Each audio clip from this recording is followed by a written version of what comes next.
Hello dears, എല്ലാവർക്കും ചെമ്പനീർ ഇപ്പോൾ പുത്തൻ പ്രൊമോ വിശേഷങ്ങളിലേക്ക് സ്വാഗതം. അപ്പം ഇന്നത്തെ ഒരു പ്രൊമോയിൽ ചന്ദ്രമതി ആകപ്പാട് കലുതുള്ളി നിൽക്കുവാട്ടെ. നമ്മുടെ ചന്ദ്രമതി വരച്ച വരയിലൊന്നും നിൽക്കുന്നില്ല. ആ ഒരു സ്വന്തം ഇഷ്ടത്തിന് ജോലിക്ക് പോവുകയും ആരോടും പറയാതെയൊക്കെ പോകുക. അപ്പം നമ്മുടെ രവീന്ദ്രൻ അച്ഛനോട് പറയുന്നുണ്ട്. അപ്പം അച്ഛൻ പറയുന്നുണ്ട്, നീ എന്തിനാ അവരുടെ കാര്യത്തിലൊക്കെ ഇടപെടുന്നത്? അവരുടെ കാര്യത്തിൽ ഇടപെടാൻ അവരുടെ ഭർത്താക്കന്മാരുണ്ടല്ലോ, നീ ഒന്നും അത് കണ്ടില്ല എന്ന് വെച്ചാൽ മതി എന്നൊക്കെ പറഞ്ഞ് നമ്മുടെ ചന്ദ്രയെ കൂളാക്കുന്നുണ്ട് കേട്ടോ.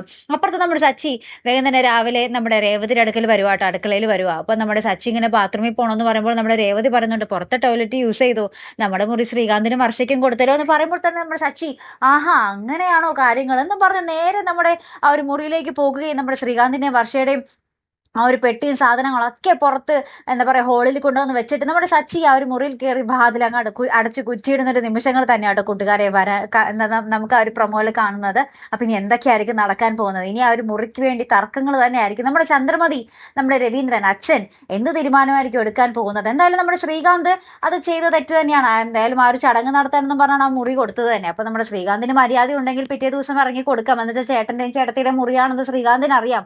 അത്ര വലിയ മാന്യനാണെങ്കിൽ മുറി ഒഴിഞ്ഞു തന്നെ കൊടുക്കണം അല്ലേ? അപ്പൊ എന്തായാലും നമുക്ക് നോക്കി തന്നെ കാണാം. അപ്പൊ ഇതുപോലെ പ്രൊമോ റിവ്യൂസിനും എപ്പിസോഡ് റിവ്യൂസിനും ഒക്കെ നിങ്ങൾ മറക്കാതെ ചാനൽ സബ്സ്ക്രൈബ് ചെയ്യുക. അടുത്തൊരു വീഡിയോ വരുന്നത് വരയ്ക്കും ഗുഡ് ബൈ.